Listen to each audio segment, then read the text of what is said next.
स्वागत है दोस्तों। आज के मुख्य समाचार में आज देश और दुनिया से कई अहम और बड़ी खबर आ रही है। बात करेंगे हर खबर पर विस्तार से। सहारनपुर मंडल में तीनों सीटों पर हारी भाजपा, योगी ने विधायकों से पूछे कारण। एक और बड़ी अपडेट, उद्धव ठाकरे ने अपने सभी विधायकों को किया होटल में शिफ्ट। सियासी हलचल तेज। इसी के साथ अगली बड़ी खबर में आपको बताएंगे। महाविकास अघाड़ी जीत सकती है 225 सीटें। चुनावी बिगुल फूंकते ही शरद पवार ने महाराष्ट्र विधानसभा चुनाव को लेकर की बड़ी भविष्यवाणी। इसी के साथ अगली बड़ी खबर में आपको बताएंगे। महाराष्ट्र में बीजेपी को बड़ा झटका, पूर्व विधायक ने थामा इस पार्टी का दामन। तो चलिए देख लेते आज की पहली बड़ी खबर। सहारनपुर मंडल में तीनों सीटों पर हारी भाजपा, योगी ने विधायकों से पूछे कारण। दरअसल दोस्तों, लोकसभा चुनाव 2024 में सहारनपुर मंडल की तीनों सीटों पर भाजपा को मिली हार को लेकर मंथन का दौर अभी भी जारी है। बता दें कि योगी आदित्यनाथ ने सहारनपुर मंडल के तीनों जिलों से गठबंधन के विधायकों से मुलाकात की। इनमें उनकी सरकार के तीनों मंत्री, तीनों एमएलसी और विधायक शामिल रहे। उन्होंने सहारनपुर मंडल में तीनों सीटों पर मिली हार के कारणों को लेकर विधायकों के साथ विस्तृत चर्चा की। उत्तर प्रदेश के मुख्यमंत्री योगी आदित्यनाथ ने सहारनपुर मंडल के विधायकों के साथ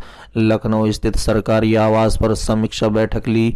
इस दौरान मुख्यमंत्री ने सभी के साथ बातचीत करते हुए उनके क्षेत्र में विधानसभा सहित लोकसभा चुनाव के परिणाम पर भी चर्चा की। समीक्षा बैठक के दौरान मुख्यमंत्री योगी आदित्यनाथ ने सभी विधायकों को 2027 के चुनाव में जुटने के टिप्स देते हुए कहा कि जिस विधानसभा का परिणाम लोकसभा चुनाव में अच्छा नहीं है, वहां और अधिक ज्यादा मेहनत करने की जरूरत है। सभी विधायक अपने क्षेत्र में लोगों के बीच जाकर उनकी समस्याओं को सुनते हुए सरकार द्वारा चलाई जा रही योजनाओं को बताएं और जिन लाभार्थियों को सरकारी योजनाओं का लाभ मिल चुका है। चलिए अगली खबर। महाराष्ट्र में बीजेपी को बड़ा झटका, पूर्व विधायक ने थामा इस पार्टी का दामन। दरअसल दोस्तों, महाराष्ट्र में कुछ महीने बाद विधानसभा का चुनाव होना है। इसी पृष्ठभूमि में राज्य की राजनीति में हलचल तेज हो गई है।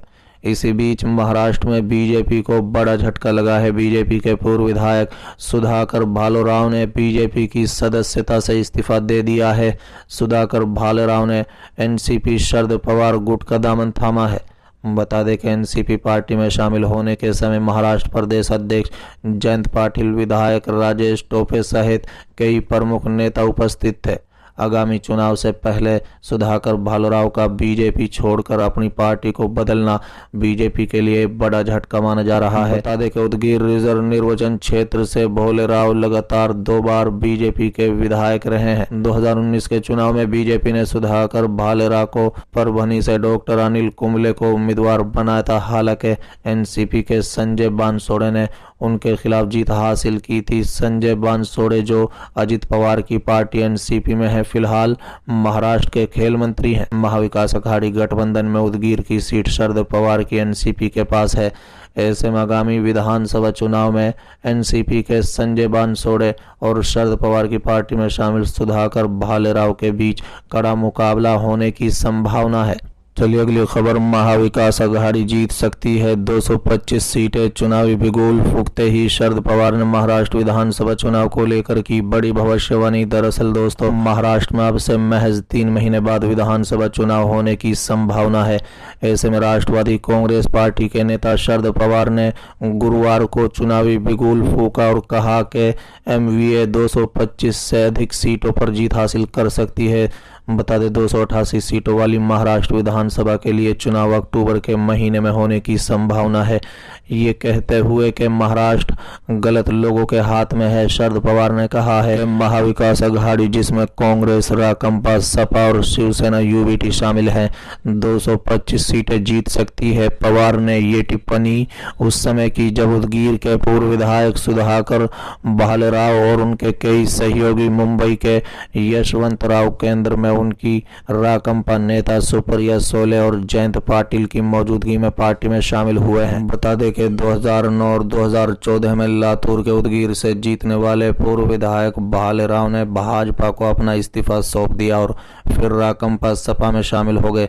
बता दें पवार ने कहा है कि जब अक्टूबर में महाराष्ट्र विधानसभा चुनाव होंगे तो मुझे लगता है कि 288 सीटों में से हम 225 से ज़्यादा सीटें जीत सकते हैं। उम्मीद है कि सत्ता परिवर्तन होगा और उसके लिए हम सभी के प्रयास करना चाहिए। उन्होंने आगे कहा है कि 5 साल पहले महाराष्ट्र से विपक्षी दलों के सिर्फ 6 सांसद ही लोकसभा के लिए चुने गए थे।